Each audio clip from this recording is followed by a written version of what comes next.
এতগুলো ইলেকশন হলো, বিভিন্ন জনের সঙ্গে মিল খুঁজতে পারেন।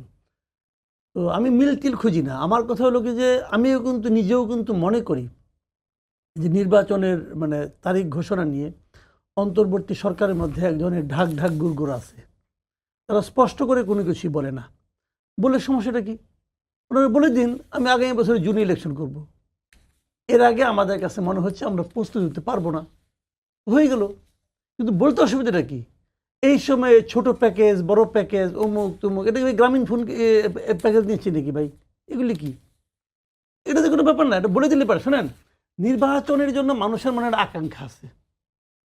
30 বছর 32 বছর বয়স হয়ে গেছে, ভোট কিভাবে দিতে হয় সেটাই জানে না এ পর্যন্ত।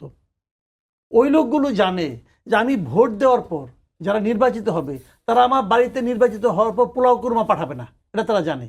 তারা জানে অবস্থার পরিবর্তন কি হবে, এটাও তারা জানে। বাট তাদের হলো একটা ভোট আমি দিতে চাই। আপনি ব্যবস্থাটা করেন, আপনি বলেন যে আমি এই এই কাজ করব, এই এই কাজ করতে আমার একদিন সময় লাগবে। বলতে অসুবিধাটা কি? লজ্জা পান কেন? এখানে তো লজ্জার কিছু নাই। আপনি তো ভোট দেওয়ার জন্য আসছেন নাকি অন্য কিছু করার জন্য আসছেন? আপনার কাছে ভোট দেওয়া ভাই, অন্য আলাপ করে লাভ নাই। আমি হ্যান করবো তেন করবো এগুলো আপনার ভোট একটা নির্বাচনের ব্যবস্থা করে আপনার কাজ। এবং নির্বাচনের মাধ্যমে জনগণ ই করবে, বেছে নেবে যে তারা কাকে আগামীতে ক্ষমতায় দেখতে চায়, তারা কাদেরকে শাসন ক্ষমতায় দেখতে চায়, এটা জনগণ সিদ্ধান্ত নেবে। তো সেই সুযোগটা জনগণকে দেওয়া উচিত আমি মনে করি। এবং এই ক্ষেত্রে আমি দেখেছি যে এর মধ্যে মনে করেন অনেক উপদেষ্টা আছেন, তারা ইলেকশনের কথা বললেই মন খারাপ করে ফেলান শুরুর থেকেই।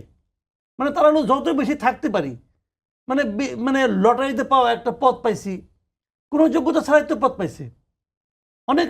আমি বলি তো এইখানে অনেকগুলি উপদেষ্টা আছে যাদের সঙ্গে এই আন্দোলনের, এটাকে আপনি গণ অভ্যুত্থান বলেন, বিপ্লব বলেন, নৈতিক মানসিক আদর্শিক কোনো সম্পর্ক ছিল না, ছিল না। তো হয়ে গেছে পাওয়ারফুল মন্ত্রী, এখন তারা মন্ত্রিত্বর ক্ষমতা খাটাচ্ছে, সুবিধা পাচ্ছে, সুবিধা নিচ্ছে।